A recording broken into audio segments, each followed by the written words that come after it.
The wind came in slow, deep breaths, carrying the scent of brine and the sound of water folding in on itself. I had always thought the shoreline was an end, the final boundary of land before the patient indifference of the ocean. But on this night, the water seemed to breathe back. Far out, under the moon's pale disk, I saw shapes moving. Not ships, not animals, just silhouettes, rising and sinking, almost in rhythm with my own pulse. They were waiting, not for me specifically, but for someone who would come.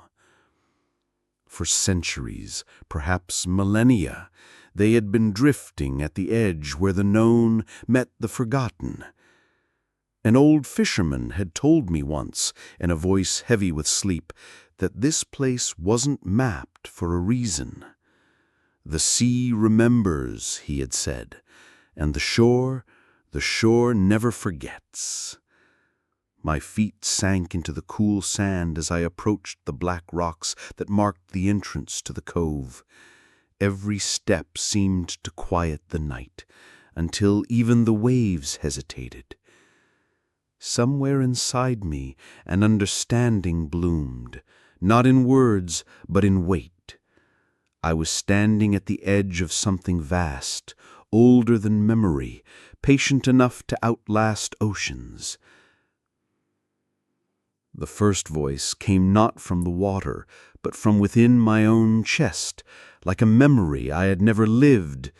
It was calm, deliberate, like someone turning the pages of a book that had been soaked in salt water. I followed it into the cove, where the air grew warmer and the tide glowed faintly, each wave curling in threads of silver light. The figures I had seen from the shore stood there now, their forms not entirely human, yet unmistakably shaped by humanity's hand. They spoke without mouths, and I answered without speaking. Thoughts became images, a tower of glass sunk beneath the waves, a field of black flowers that only bloomed under starlight, a promise made before the first cities were built. I realized that these were not strangers. They were echoes of us, of what we could be, or perhaps had been. Not ancestors, not descendants, but something parallel. The tide whispered again, not in language, but in understanding. If I stayed, I would remember everything.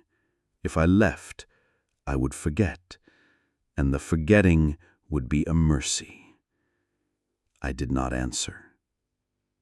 The tide receded, pulling the silver light away like breath leaving a body.